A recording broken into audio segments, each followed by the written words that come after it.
Welcome to Aedes class. আজ আমার এই ক্লাসরুম ভিডিওতে আমি তোমাদের সঙ্গে ওয়েস্ট বেঙ্গল বোর্ডের সিলেবাস অনুযায়ী ক্লাস 12-এর ফার্স্ট চ্যাপ্টারের একটি খুবই ইম্পর্টেন্ট কোয়েশ্চেন নিয়ে আলোচনা করব। এবং আমার আজকের টপিক হলো জাদুঘর মানে মিউজিয়াম। মিউজিয়াম বলতে কি বোঝায় এবং বিভিন্ন প্রকারের মিউজিয়াম। তো টপিকে যাওয়ার আগে আমি আবারও একই কথা বলবো, তোমরা সকলে আমার চ্যানেলটাকে অবশ্যই সাবস্ক্রাইব করো, ভিডিওগুলোকে অনেক বেশি বেশি করে শেয়ার করো এবং প্লিজ প্লে লিস্টগুলোকে ফলো করো।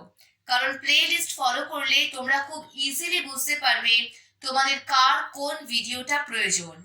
তাহলে তোমরা ডিরেক্ট সেই ভিডিওটা ওপেন করে দেখে নিতে পারবে। কারণ প্লে লিস্টে আমি পরিষ্কার করে দিয়ে দেব কোন ভিডিওটি কোন ক্লাসের কোন সাবজেক্টের কোন বিষয়ের উপর। So subscribe my channel, play লিস্টগুলো ফলো করো এবং ভিডিওগুলো অনেক বেশি বেশি শেয়ার করো। এবার চলো ক্লাস 12-এর ওয়েস্ট বেঙ্গল বোর্ডের ক্লাস 12-এর ফার্স্ট চ্যাপ্টারের একটা ভীষণ ইম্পর্টেন্ট কোয়েশ্চেন নিয়ে আলোচনা করব। কোয়েশ্চেনটি হলো জাদুঘর।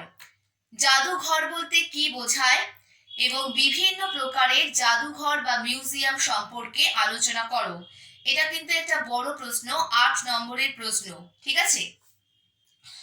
প্রথমে জাদুঘর বা মিউজিয়াম কি, জাদুঘর বা মিউজিয়াম কি সে সম্পর্কে একটা বেসিক আইডিয়া বা ধারণা কম বেশি আমাদের সকলেরই রয়েছে। জাদুঘর হলো মূলত এমন একটা গৃহ বা সংগ্রহশালা বা এমন একটা ঘর বলা যায় যেখানে বিভিন্ন প্রাচীন ঐতিহাসিক উপাদানগুলো সংরক্ষিত করা থাকে এবং সেগুলো দর্শকের কাছে উন্মুক্ত থাকে, মানে আমরা দর্শকরা সেগুলো মিউজিয়ামে গিয়ে দেখতে পাই। এবার এই বিভিন্ন যে ঐতিহাসিক উপাদান জাদুঘরে সংগৃহীত থাকে বা সংরক্ষণ করে রাখা হয়, এই ঐতিহাসিক উপাদান কিন্তু আবার বিভিন্ন রকমের হয়। সাংস্কৃতিক উপাদান, বৈজ্ঞানিক উপাদান, শিল্প বিষয়ক বিভিন্ন উপাদান। তো বিভিন্ন জাদুঘর বা বিভিন্ন মিউজিয়ামে বিভিন্ন রকমের ঐতিহাসিক উপাদান সংগ্রহ করে সংরক্ষিত করে রাখা হয় সাধারণ মানুষদের জন্য, দর্শকদের দেখার জন্য। এক কথায় বলা যায় যে বিভিন্ন পুরাতাত্ত্বিক বা বিভিন্ন প্রত্নতাত্ত্বিক নিদর্শনের একটা সংগ্রহশালা হচ্ছে জাদুঘর বা মিউজিয়াম। এই মিউজিয়াম কথাটি কোথা থেকে এসেছে? আরবি ওয়ার্ড, আরবি শব্দ আজায়ব খানা, এখান থেকেই বাংলা জাদুঘর শব্দটি এসেছে। আবার বলছি, মনে করা হয় যে আরবি শব্দ আজায়ব খানা, আজায়ব মানে আজব, অদ্ভুত, আজায়ব খানা এটা একটি আরবি শব্দ, এখান থেকে মূলত বাংলা জাদুঘর শব্দটি এসেছে বলে মনে করা হয়। জাদুঘরের একদম আক্ষরিক সংজ্ঞা কি হবে সেটা নিয়ে অনেকটাই বিতর্ক রয়েছে, তবে এক্ষেত্রে একটা সংজ্ঞা আমি বলছি, তোমরা চাইলে নোট ডাউন করতে পারো। আইকম, আইকম মানে হচ্ছে ইন্টারন্যাশনাল কাউন্সিল অফ মিউজিয়ামস। আবার বলছি, ইন্টারন্যাশনাল কাউন্সিল অফ মিউজিয়ামস, যাকে সংক্ষেপে বলা হয় আইকম। আইকম মিউজিয়াম বা জাদুঘরের যে সংজ্ঞা দিয়েছে তাতে বলেছে যে জাদুঘর হলো একটি অলাভজনক, জনসাধারণের কাছে উন্মুক্ত এবং স্থায়ী সমাজসেবামূলক প্রতিষ্ঠান যা শিক্ষালাভ, জ্ঞান চর্চা ও আনন্দ লাভের উদ্দেশ্যে মানব ঐতিহ্যের স্পর্শযোগ্য ও স্পর্শ অযোগ্য জিনিসপত্র সংগ্রহ করে, সংরক্ষণ করে, প্রদর্শন করে, এমনকি সেগুলো নিয়ে গবেষণাও করে। অর্থাৎ জাদুঘরে জনগণের দেখার জন্য বিভিন্ন রকমের ঐতিহাসিক উপাদান সংরক্ষিত করা থাকে। সেগুলো আমাদের শিক্ষা চর্চা বা জ্ঞান চর্চা অর্থাৎ জ্ঞান লাভ করতে যেমন সাহায্য করে, তেমনি সেগুলো আমাদের আনন্দ বর্ধন করে, অতীতের বিভিন্ন নিদর্শন দেখে আমরা অতীত সম্পর্কে যেমন জ্ঞান লাভ করতে পারি, সেগুলো সম্পর্কে শিক্ষা লাভ করতে পারি, তেমনি মিউজিয়ামে গিয়ে কিন্তু আমরা আনন্দ উপভোগও করতে পারি। এবং শুধু যে জ্ঞান চর্চা বা শিক্ষা চর্চা বা আনন্দ উপভোগের জন্য মিউজিয়াম তা নয়, মিউজিয়ামে যে বিভিন্ন জিনিসগুলো সংরক্ষিত করা থাকে সেগুলো কিন্তু আমাদের গবেষণার কাজেও সাহায্য করে। তো ইন্টারন্যাশনাল কাউন্সিল অফ মিউজিয়াম বা আইকম মিউজিয়াম বা জাদুঘরের একটি সংজ্ঞা দেওয়ার চেষ্টা করেছে। কিন্তু সাধারণভাবে যদি এক কথায় বলি, তাহলে মিউজিয়াম বা জাদুঘর হচ্ছে বিভিন্ন ঐতিহাসিক উপাদানের সংগ্রহশালা, বিভিন্ন পুরাতাত্ত্বিক নিদর্শনের সংগ্রহশালা। ঠিক আছে? এবং এই বাংলা শব্দ জাদুঘর এসেছে আরবি শব্দ আজায়ব খানা থেকে। আজায়ব মানে আজব বা অদ্ভুত, মানে যেখানে বিভিন্ন অদ্ভুত জিনিসপত্র রাখা থাকে। এরপরে আমি ডিরেক্ট চলে আসছি জাদুঘর বা মিউজিয়ামের বিভিন্ন শ্রেণী বিভাগ নিয়ে। জাদুঘর বিভিন্ন রকমের হয়ে থাকে। আগেই বলেছি এটা কিন্তু একটা বড় প্রশ্ন, বিভিন্ন প্রকারের জাদুঘর নিয়ে আলোচনা করো বা জাদুঘরের প্রকারভেদ। 8 নম্বরের বড় প্রশ্ন। পৃথিবীর বিভিন্ন দেশের বিভিন্ন প্রান্তে ছোট বড় অনেক মিউজিয়াম রয়েছে। এবার এই মিউজিয়াম কিন্তু বিভিন্ন রকমের হয়ে থাকে। শিল্প সংস্কৃতি বিষয়ক মিউজিয়াম, বিজ্ঞান বিষয়ক মিউজিয়াম, প্রযুক্তি বিষয়ক মিউজিয়াম, ঐতিহাসিক মিউজিয়াম, বিভিন্ন রকমের মিউজিয়াম হয়। এবার এই বিভিন্ন রকম মিউজিয়াম কি কি হয় বা কিরকম কিরকম হয় সেটা আমি একটা একটা করে সংক্ষেপে আলোচনা করছি। আবারও বলবো, তোমাদের যদি বিষয় সম্পর্কিত কোনো ডাউটস বা প্রশ্ন থাকে তাহলে কিন্তু তোমরা আমাকে অবশ্যই কমেন্ট করে জানাতে পারো। বিষয় সম্পর্কিত যে কোনো ডাউটস বা প্রশ্নের উত্তর আমি অবশ্যই দেওয়ার চেষ্টা করব। ফার্স্ট পয়েন্ট, প্রথম জাদুঘর। বিভিন্ন রকমের জাদুঘর রয়েছে, আমি বলেছি আগেই। ফার্স্ট পয়েন্ট হচ্ছে বিশ্বকোষ জাদুঘর, যাকে ইংলিশে বলা হয় এনসাইক্লোপেডিক মিউজিয়ামস। বিশ্বকোষ জাদুঘর বা এনসাইক্লোপেডিক মিউজিয়ামস। বিশ্বকোষ জাদুঘর কাকে বলে? বিভিন্ন দেশে অনেক জাদুঘর রয়েছে, কিন্তু যে জাদুঘরগুলো সুবিশাল বৃহৎ আকৃতির জাদুঘর সেগুলোই হচ্ছে বিশ্বকোষ জাদুঘর। বেসিক্যালি বিভিন্ন দেশের ন্যাশনাল মিউজিয়াম, মানে বিভিন্ন দেশে যে জাতীয় জাদুঘর থাকে সেগুলোকেই বলা হয় এনসাইক্লোপেডিক মিউজিয়াম বা বিশ্বকোষ জাদুঘর। এগুলো সাধারণ জাদুঘরের থেকে আকারে অনেক বড় হয় এবং এগুলো হচ্ছে বেসিক্যালি কোনো দেশের ন্যাশনাল মিউজিয়াম বা জাতীয় জাদুঘর। এবং এই জাদুঘরগুলোতে বিপুল সংখ্যক দর্শক একসঙ্গে প্রবেশ করতে পারে, কারণ আগেই বললাম এটা আকৃতিতে অনেক বড় হয়। তো বিপুল সংখ্যক দর্শক এই মিউজিয়ামগুলোতে একসঙ্গে প্রবেশ করতে পারে।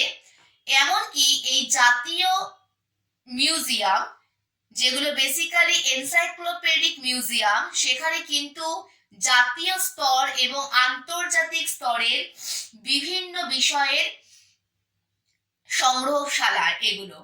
মানে কেবলমাত্র কোনো দেশের ইতিহাসের বিভিন্ন উপাদান এখানে সংগৃহীত থাকে না, জাতীয় পর্যায় এবং আন্তর্জাতিক পর্যায়ের বিভিন্ন ঐতিহাসিক উপাদানের সংগ্রহশালা হচ্ছে বিশ্বকোষ মিউজিয়াম।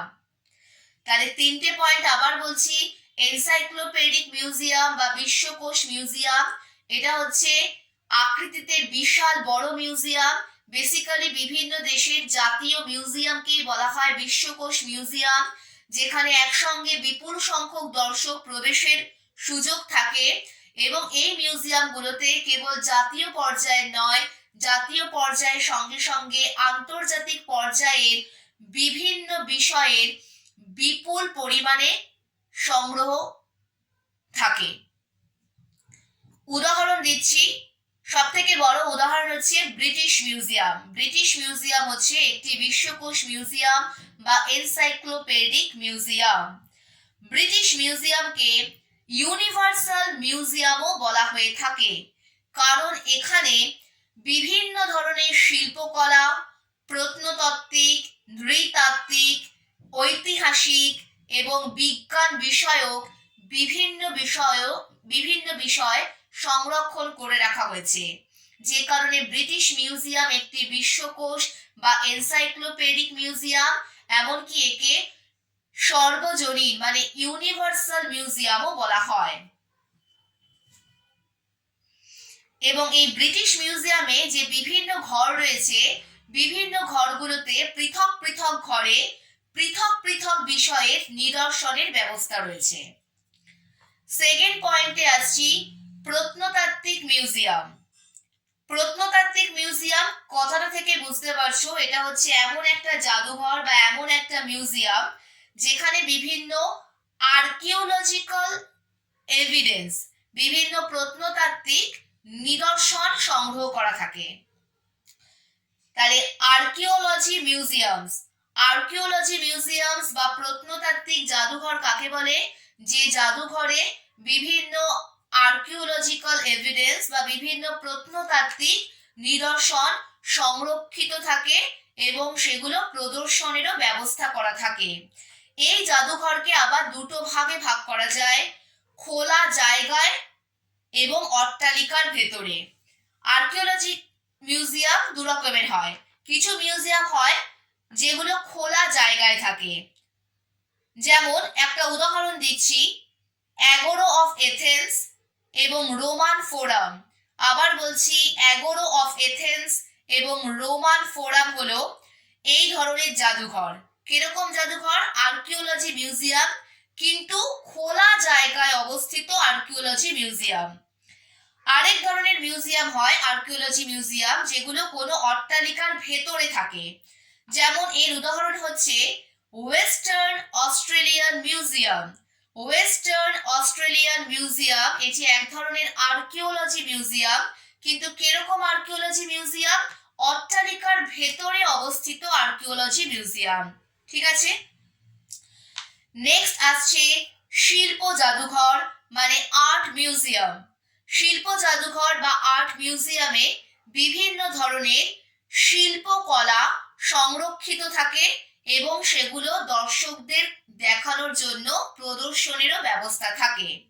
যেমন এখানে কি কি থাকে আগেই বললাম, বিভিন্ন শিল্পকলা নিদর্শন সংরক্ষিত থাকে, যেমন মৃৎশিল্প, আসবাবপত্র, ধাতুর ফলকে খোদিত মানে ধাতুর ফলকের উপর খোদাই করা বিভিন্ন শিল্পকার্যের নিদর্শন, চিত্রশিল্প, বিভিন্ন ভাস্কর্য শিল্প, বিভিন্ন ধরনের নকশা, বিভিন্ন শিল্প সংক্রান্ত পুস্তক মানে বইপত্র, পুঁথি, প্রাচীন মুদ্রণ মানে প্রাচীন যে প্রিন্টিং সিস্টেম, প্রাচীন মুদ্রণ, এ ধরনের বিভিন্ন শিল্পকলার সংরক্ষণ কোথায় থাকে? আর্ট মিউজিয়াম মানে শিল্প মিউজিয়ামে। এর একটা উদাহরণ হচ্ছে 1677 খ্রিস্টাব্দে প্রতিষ্ঠিত অক্সফোর্ড বিশ্ববিদ্যালয়ের অ্যাসমোলিয়ান জাদুঘর। 1677 খ্রিস্টাব্দে প্রতিষ্ঠিত অক্সফোর্ড ইউনিভার্সিটির অ্যাসমোলিয়ান জাদুঘর, এটি হচ্ছে পৃথিবীর প্রথম বিশ্ববিদ্যালয় কেন্দ্রিক শিল্প জাদুঘর। এটি একটি শিল্প জাদুঘর যেটি অক্সফোর্ড মিউজিয়ামকে কেন্দ্র করে গড়ে উঠেছিল, 1677 প্রতিষ্ঠিত হয়েছিল। তাই এই অ্যাসমোলিয়ান জাদুঘর বা অ্যাসমোলিয়ান মিউজিয়াম পৃথিবীর প্রথম বিশ্ববিদ্যালয় কেন্দ্রিক শিল্প জাদুঘর, যেখানে বিভিন্ন শিল্পকলার সংরক্ষণ রয়েছে। নেক্সট পয়েন্টে আসে 4 নম্বর, ঐতিহাসিক গৃহ জাদুঘর। ঐতিহাসিক গৃহ জাদুঘর কাকে বলে? প্রাচীনকালে ঐতিহাসিক দিক থেকে গুরুত্বপূর্ণ কোনো অট্টালিকা, কোনো খ্যাতনামা ব্যক্তির বাড়ি, ঐতিহাসিক দিক থেকে গুরুত্বপূর্ণ কোনো বিশাল অট্টালিকা, প্রাচীনকালে ঐতিহাসিক দিক থেকে গুরুত্বপূর্ণ কোনো খ্যাতনামা ব্যক্তির বাড়ি, এগুলোকে যখন পরবর্তীকালে মিউজিয়ামে পরিণত করা হয় তখন সেগুলোকে বলা হয় হিস্টোরিক হাউস মিউজিয়াম বা ঐতিহাসিক গৃহ জাদুঘর।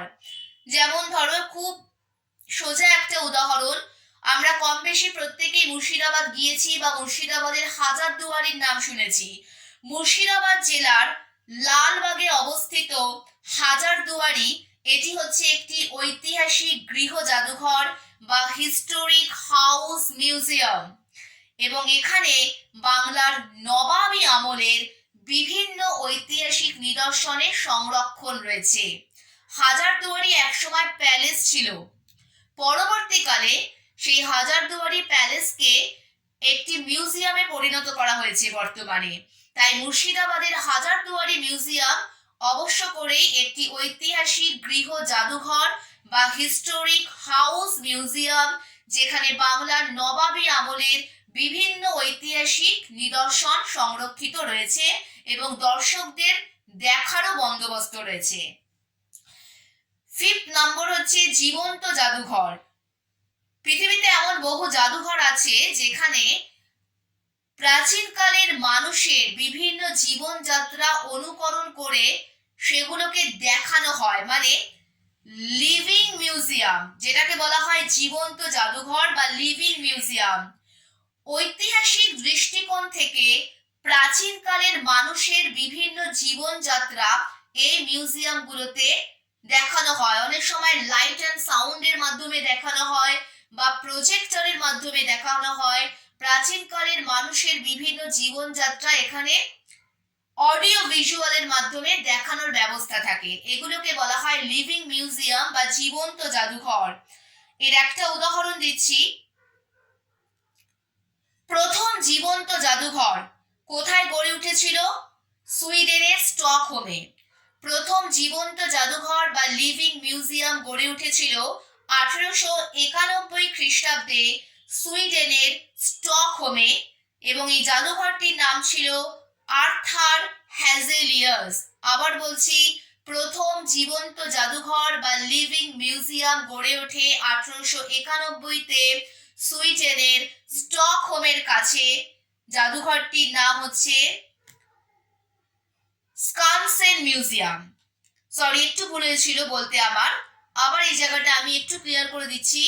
প্রথম লিভিং মিউজিয়াম বা প্রথম জীবন্ত জাদুঘর কোথায় গড়ে উঠেছিল? সুইডেনে স্টকহোমের কাছে গড়ে উঠেছিল।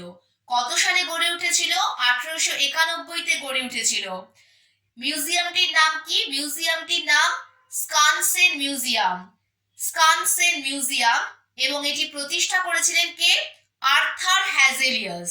আর্থার হ্যাজেলিয়াস কর্তৃক প্রতিষ্ঠিত স্কানসেন মিউজিয়াম বিশ্বের প্রথম জীবন্ত মিউজিয়াম বা লিভিং মিউজিয়াম 1891-তে সুইডেনের স্টকহোমে গড়ে ওঠে। ব্রিটেনে দুটি খুব জনপ্রিয় লিভিং মিউজিয়াম রয়েছে। ব্রিটেনের দুটি জনপ্রিয় লিভিং মিউজিয়াম হচ্ছে, একটা কলোনিয়াল উইলিয়ামসবার্গ, একটি জাদুঘর হচ্ছে কলোনিয়াল উইলিয়ামসবার্গ, এবং আরেকটির নাম হচ্ছে প্লিমথ প্ল্যান্টেশন। প্লিমথ প্ল্যান্টেশন, এই দুটি হচ্ছে ব্রিটেনের দুটি জনপ্রিয় লিভিং মিউজিয়াম। এরপরে আসছে সমুদ্র মিউজিয়াম বা সমুদ্র জাদুঘর। সমুদ্র জাদুঘর কাকে বলে? এটা এমন একটা জাদুঘর যে জাদুঘরে প্রাচীনকালের সমুদ্র জীবন সংক্রান্ত বিভিন্ন জিনিসের সংরক্ষণ রয়েছে। আবার বলছি, প্রাচীনকালের সমুদ্র জীবন সংক্রান্ত বিভিন্ন উপাদানের সংগ্রহশালা হচ্ছে সমুদ্র মিউজিয়াম, যেখানে কি রয়েছে? ইতিহাস, সংস্কৃতি, প্রত্নতত্ত্ব প্রভৃতি, বিশেষ করে জাহাজ সংক্রান্ত বিভিন্ন নিদর্শন রয়েছে। এটা আমি আরেকটু পরিষ্কার করে বলে দিচ্ছি আবার। সমুদ্র জাদুঘর কাকে বলে? এমন এক জাদুঘর যেখানে প্রাচীন কালের সমুদ্র সংক্রান্ত জীবনযাত্রার, সমুদ্র জীবন সংক্রান্ত বিভিন্ন উপাদানের সংরক্ষণ রয়েছে। বেসিক্যালি এই জাদুঘরে কি তুলে ধরা হয়? এই জাদুঘরে সমুদ্র সংক্রান্ত বিভিন্ন ইতিহাস, সমুদ্র সংক্রান্ত সংস্কৃতি, সমুদ্র সংক্রান্ত প্রত্নতাত্ত্বিক বিভিন্ন নিদর্শন, বিশেষ করে জাহাজ সংক্রান্ত বিভিন্ন নিদর্শন এরকম জাদুঘরে রাখা থাকে।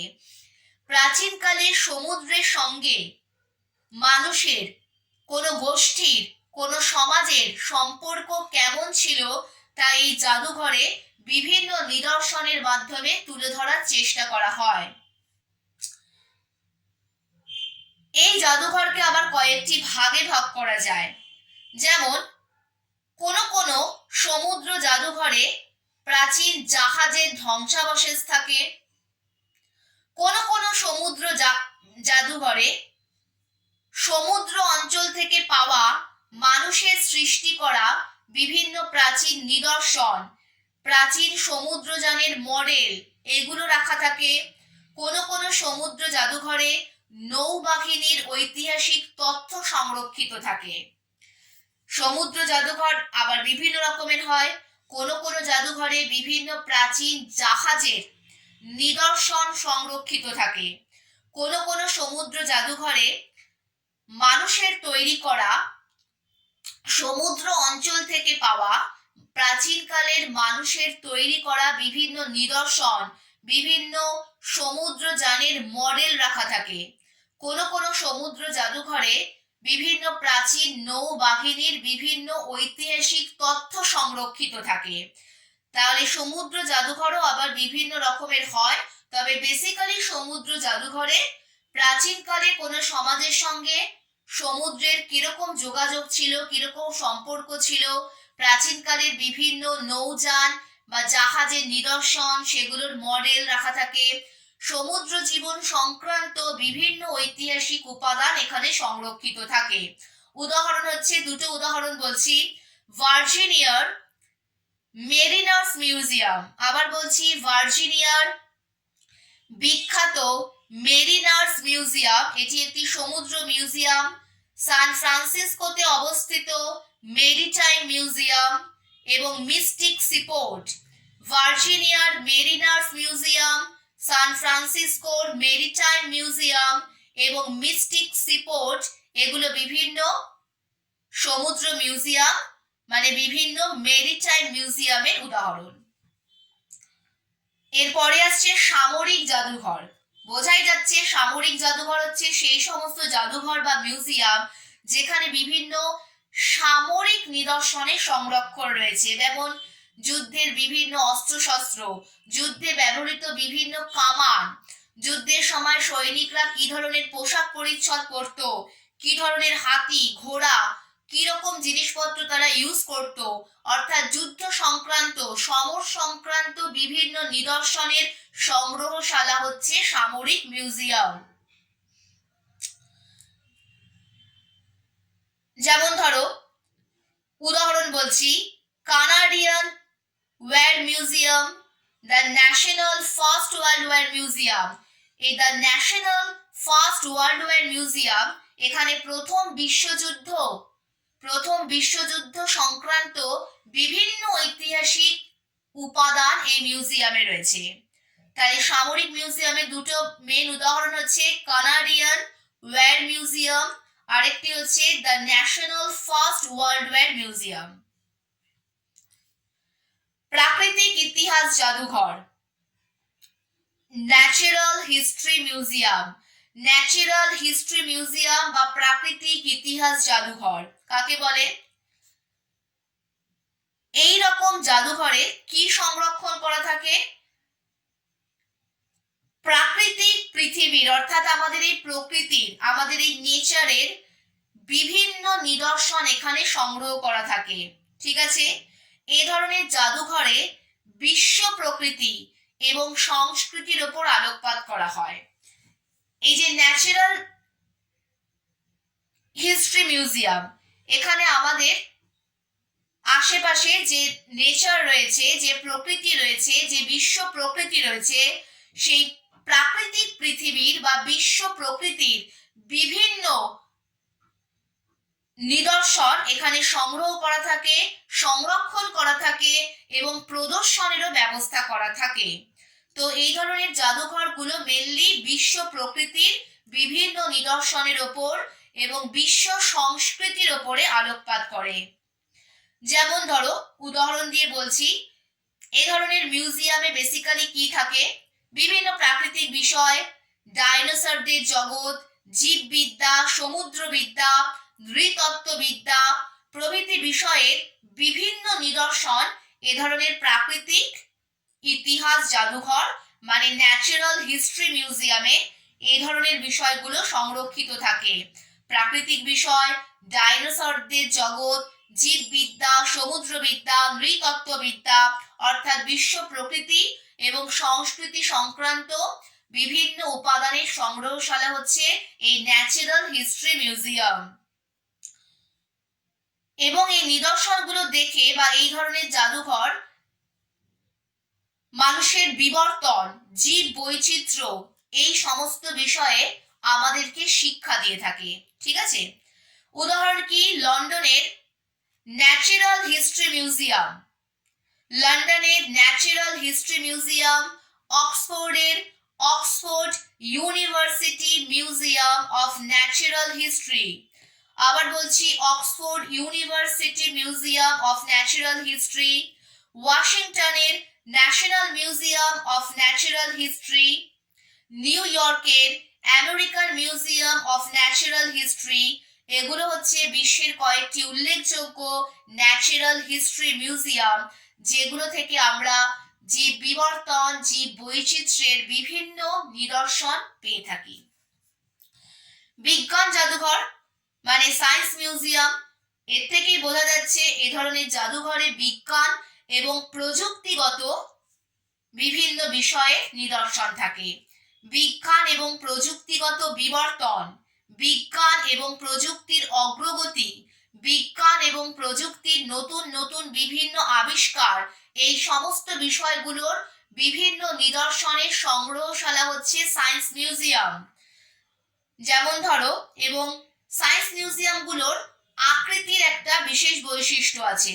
অধিকাংশ ক্ষেত্রেই এ ধরনের বিজ্ঞান মিউজিয়াম বা সায়েন্স মিউজিয়াম কিরকম দেখতে হয়, অনেকটা গম্বুজের চতুর্দিকে বৃত্তাকার অট্টালিকার মতন গড়ে ওঠে, একটা গম্বুজ আকৃতির হয়। সায়েন্স মিউজিয়ামের উপরের দিকটা বেসিক্যালি একটা গম্বুজের চারিদিকে একটা বৃত্তাকার অট্টালিকার মতো তৈরি হয়। যেমন খুব সহজ উদাহরণ, আমাদের কলকাতা যে সায়েন্স সিটি রয়েছে, ওটা স্ট্রাকচারটা কিন্তু অনেকটা এরকমই। এছাড়া তুমি বিড়লা প্ল্যানেটোরিয়াম দেখো, সেটা স্ট্রাকচারটাও কিন্তু অনেকটা গম্বুজ প্যাটার্নেরই, ওপরটা অনেকটাই বৃত্তাকার অট্টালিকার মতো, একটা গম্বুজের মতন।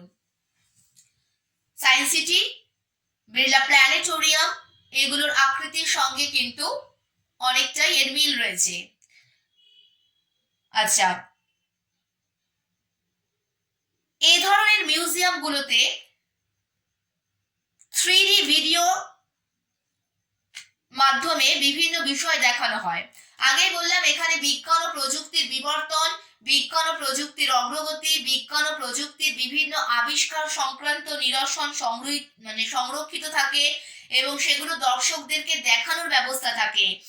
এবং বিভিন্ন বিজ্ঞান মিউজিয়ামে বায়ুযান, কম্পিউটার, রেলপথ, জ্যোতির্বিজ্ঞান, পদার্থবিদ্যা এই বিভিন্ন বৈজ্ঞানিক বিষয়ের উপর আলোকপাত থাকে এবং এখানে ভিডিওর মাধ্যমে, 3D ভিডিওর মাধ্যমে, চিত্রের মাধ্যমে এই জাদুঘরে বিভিন্ন বিজ্ঞান বিষয়ের প্রদর্শনী করা হয়। বিড়লা প্ল্যানেটোরিয়াম, সায়েন্স সিটিতেও রয়েছে এ ধরনের ব্যবস্থা। বেসিক্যালি সায়েন্স মিউজিয়াম গুলোতে প্রত্যেকটাতেই এ ধরনের 3D ভিডিওর মাধ্যমে বিভিন্ন বিজ্ঞানের বিষয় দেখানোর ব্যবস্থা থাকে। উদাহরণ হচ্ছে শিকাগোর সবথেকে বড় সায়েন্স মিউজিয়াম, শিকাগোর museum of science and history, আমেরিকার শিকাগোর museum of science and history বিশ্বের সবথেকে বড় সায়েন্স মিউজিয়াম। 10 নম্বর পয়েন্টে আসছে খোলা আকাশের নিচে জাদুঘর। পৃথিবীর অনেক জায়গাতেই এ ধরনের জাদুঘর রয়েছে। ধরো অতীতের কোনো প্রাচীন অট্টালিকার অনুকরণে খোলা একটা জায়গায় পরবর্তীকালে নতুন করে অট্টালিকা নির্মাণ করে সেখানে দর্শকদের জন্য মিউজিয়াম গড়ে তোলা হয়। আবার বলছি, প্রাচীনকালের কোনো একটি বিখ্যাত অট্টালিকা, সেটার অনুকরণে পরবর্তীকালে অন্য কোনো খোলা জায়গায় সেরকমই একটা অট্টালিকা গড়ে তোলে, খোলা আকাশের নিচে এ ধরনের মিউজিয়াম গড়ে তোলা হয়। এরকম মিউজিয়াম বিশ্বের অনেক দেশে রয়েছে, যেমন নরওয়েতে রয়েছে।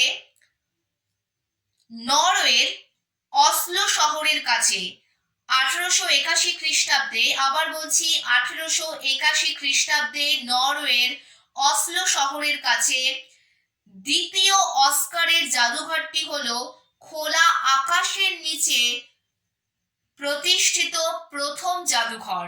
তাহলে এ ধরনের জাদুঘর প্রথম কোথায় তৈরি হয়েছিল? নরওয়েতে 1881-তে দ্বিতীয় অস্কারের জাদুঘর। নেক্সট হচ্ছে চলমান জাদুঘর মানে মোবাইল মিউজিয়াম, অর্থাৎ বোঝা যাচ্ছে এটা ভ্রাম্যমাণ মিউজিয়াম। এখানে কি হয়, কোন চলমান যানের ভেতরে এ ধরনের মিউজিয়াম তৈরি করা হয়।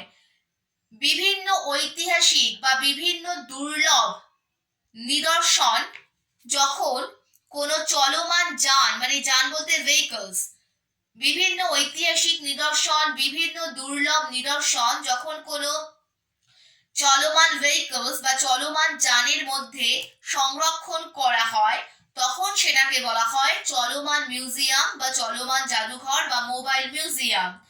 যেমন ধরো, এগুলো বেসিক্যালি ট্রেনে, কোনো মোটর ভ্যানে এই ধরনের জাদুঘর তৈরি করা হয়, এবং এই জাদুঘরগুলো কি হয়, এক জায়গায় স্থায়ী নয়, চলমান, কারণ এগুলো তো কোনো ভেহিকলস এর মধ্যে তৈরি করা হয়েছে, এক জায়গা থেকে এগুলো অন্য জায়গায় চলতে থাকে। উদাহরণ হিসেবে বলে দিচ্ছি, 2011 সালে কবিগুরু রবীন্দ্রনাথ ঠাকুরের জন্মের সার্ধ শতবর্ষ উপলক্ষে আমাদের ইন্ডিয়ান রেলওয়ে ট্রেনের ভেতরে একটা জাদুঘর তৈরি করেছিল। রবীন্দ্রনাথ ঠাকুরের জন্মের সার্ধ শতবর্ষ উপলক্ষে 2011 সালে ইন্ডিয়ান রেলওয়ে ট্রেনের ভেতরেই কবিগুরুর জীবন কাহিনীকে কেন্দ্র করে একটা ভ্রাম্যমাণ বা চলমান বা মোবাইল মিউজিয়াম তৈরি করেছিল, এবং সেই ট্রেনটি আমাদের দেশের বিভিন্ন প্রান্তে, এক জায়গা থেকে আরেক জায়গায় বিভিন্ন প্রান্তে গিয়েছিল। তো এটা হচ্ছে চলমান মিউজিয়াম বা মোবাইল মিউজিয়ামের একটা উদাহরণ। এবং অবশ্যই কিন্তু এ ধরনের মিউজিয়াম দর্শকদের কাছে ওপেন করা থাকে, দর্শকদের যাতে দেশের বিভিন্ন প্রান্তের মানুষ সেটা দেখতে পায়, তার জন্যই এ ধরনের মোবাইল মিউজিয়াম গুলো তৈরি করা হয়। ক্ষণস্থায়ী মিউজিয়াম, যেমন সার্কাস হয়, শীতকালে আমরা দেখেছি বিভিন্ন জায়গায় কয়েকদিনের জন্য সার্কাস হয়, ঠিক তেমনি এরকম অস্থায়ী বা ক্ষণস্থায়ী মিউজিয়াম গড়ে তোলা হয়। এগুলো কিভাবে গড়ে তোলা হয়? কোনো একটা জায়গায় কয়েক দিনের জন্য এ ধরনের মিউজিয়াম গড়ে তোলা হয়। ক্ষণস্থায়ী জাদুঘর বলতে কোনো অস্থায়ী প্রেক্ষাপটে অল্প সময়ের জন্য নির্মিত জাদুঘরকে বোঝায়। এ ধরনের জাদুঘর মানে এ ধরনের অস্থায়ী মানে কয়েক দিনের জন্য জাদুঘর, কোনো একটা জায়গাতে কয়েক দিনের জন্য একটা জাদুঘর তৈরি করা হলো অস্থায়ীভাবে। তো এ ধরনের ক্ষণস্থায়ী বা অস্থায়ী জাদুঘর তৈরির প্রবণতা মূলত দেখা যায় 1990-এর দশক থেকে। মানুষের সঙ্গে নিবিড় যোগাযোগ গড়ে তোলার উদ্দেশ্যেই এ ধরনের জাদুঘর গড়ে তোলা হয়। বেসিক্যালি এই যে ক্ষণস্থায়ী জাদুঘর তৈরি করা হয়, এর মেন উদ্যোগ কিন্তু নেওয়া হয় বিভিন্ন স্থায়ী জাদুঘর থেকে। বিশ্বে যে বিভিন্ন দেশে যে বড় বড় স্থায়ী জাদুঘরগুলো রয়েছে, সেগুলোই তাদের উদ্যোগে কিছু সংগ্রহ নিয়ে বিভিন্ন জায়গায় এরকম অস্থায়ী বা ক্ষণস্থায়ী জাদুঘর গড়ে তোলে। এর উদ্দেশ্য বিভিন্ন এলাকার বিভিন্ন অঞ্চলের মানুষদের মধ্যে জ্ঞান ছড়িয়ে দেওয়া, তাদেরকে আনন্দ দেওয়া, বিভিন্ন অঞ্চলের বিভিন্ন জায়গার মানুষদের সঙ্গে নিবিড় যোগাযোগ গড়ে তোলা, এটাই হচ্ছে এই ক্ষণস্থায়ী জাদুঘরের মূল উদ্দেশ্য। এই ক্ষণস্থায়ী জাদুঘর কার উদ্যোগে গড়ে তোলা হয়? বিভিন্ন বড় বড় স্থায়ী মিউজিয়ামের উদ্যোগেই এ ধরনের শর্ট টাইম বা ক্ষণস্থায়ী জাদুঘরগুলো গড়ে ওঠে দেশের বিভিন্ন ছোট ছোট অঞ্চলে বা প্রত্যন্ত মফস্বলে এগুলো গড়ে ওঠে বেসিক্যালি, যাতে সেই জায়গার মানুষরা, ধরো যারা বড় মিউজিয়ামে গিয়ে দেখতে পাচ্ছে না, তারা যেন সেই মিউজিয়ামের কিছু জিনিস দেখতে পায়, মিউজিয়ামের প্রতি তাদের আগ্রহ বৃদ্ধি পায়, তারা আনন্দ পায়, তাদের একটা জ্ঞান হয়, তাদের জ্ঞান লাভের আকাঙ্ক্ষা বৃদ্ধি পায়। এই সমস্ত উদ্দেশ্যে স্থায়ী মিউজিয়ামের উদ্যোগেই ক্ষণস্থায়ী মিউজিয়াম গড়ে তোলা হয়। কিছু উদাহরণ দিচ্ছি, যেমন মিচিগানের মিউজিয়াম অফ নিউ আর্ট 1996-তে গড়ে উঠেছিল মিচিগানের মিউজিয়াম অফ নিউ আর্ট। এছাড়া 2008-9 সালে কলোরাডোর ডেনভার কমিউনিটি মিউজিয়াম, এগুলো হচ্ছে ক্ষণস্থায়ী মিউজিয়াম, যাকে বলা হয় পপ আপ মিউজিয়াম। এরপরে হচ্ছে বিশেষ মিউজিয়াম বা বিশেষ জাদুঘর, স্পেশালাইজড মিউজিয়াম। এগুলো কি? এই ধরনের মিউজিয়ামে বিভিন্ন ধরনের পৃথক এবং বিশেষ বিষয়ের নিদর্শন সংরক্ষিত থাকে। স্পেশালাইজড কথাটা থেকেই বোঝা যাচ্ছে যে এ ধরনের মিউজিয়াম কিন্তু বিভিন্ন পৃথক পৃথক এবং বিশেষ বিষয়ের নিদর্শন সংগ্রহ করে। যেমন ধরো কোনো জাদুঘরে হয়তো কেবলমাত্র বিভিন্ন গীতিকার বা সুরকারদের জীবন এবং কর্মের উপর আলোকপাত করে। কোনো মিউজিয়াম বিভিন্ন সুরকার, বিভিন্ন গীতিকারদের জীবন এবং তাদের কর্মের উপর আলোকপাত করে। সেই সমস্ত জাদুঘরে বিভিন্ন খ্যাতনামা ব্যক্তিদের মূর্তি সংরক্ষণ করা থাকে, তাদের জীবন এবং কর্মের সঙ্গে জড়িত বিভিন্ন নিদর্শন সংগ্রহ করা থাকে। উদাহরণ হিসাবে বলা যায়, সুরকারদের জীবন এবং কর্মের উপরে আলোকপাত করে এরকম একটি বিশ্বের বিখ্যাত মিউজিয়াম হচ্ছে ক্লিভল্যান্ডের rock and roll hall of ফেম। আবার বলছি, সুরকারদের, বিভিন্ন খ্যাতনামা সুরকারদের জীবন এবং কর্মের বিভিন্ন নিদর্শন নিয়ে গড়ে ওঠা এরকম একটি বিশেষ জাদুঘর বা মিউজিয়াম হলো ক্লিভল্যান্ডের rock and roll hall of ফেম। এবং এই ধরনের জাদুঘরে কিন্তু বিভিন্ন খ্যাতনামা ব্যক্তিদের মোমের মূর্তি সংরক্ষণ করা থাকে, যেমন লন্ডনের মাদাম তুসোর জাদুঘর। এছাড়া বিভিন্ন স্থানে চিলড্রেন মিউজিয়াম থাকে, টয় মিউজিয়াম থাকে, এগুলো কিন্তু বিশেষ জাদুঘর বা স্পেশালাইজড মিউজিয়ামের মধ্যে পড়ে। টয় মিউজিয়াম শুধুমাত্র খেলনার মিউজিয়াম, চিলড্রেন মিউজিয়াম সেটা শুধুমাত্র ছোটদের জন্য মিউজিয়াম। অর্থাৎ বিশেষ বা স্পেশালাইজড মিউজিয়ামের মধ্যে সবকিছু থাকে না, এটা কোনো বিশেষ বিষয়ের নিদর্শনের সংগ্রহশালা।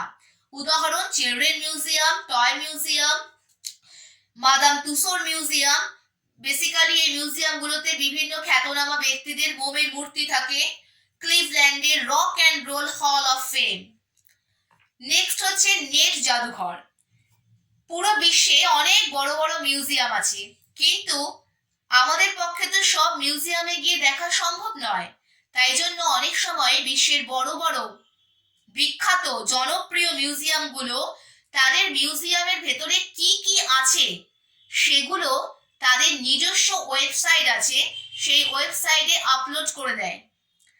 এবং আমরা, ধরো আমি ব্রিটিশ মিউজিয়ামে তো এখন যেতে পারছি না, তো ব্রিটিশ মিউজিয়ামে কি আছে আমি কিভাবে দেখবো?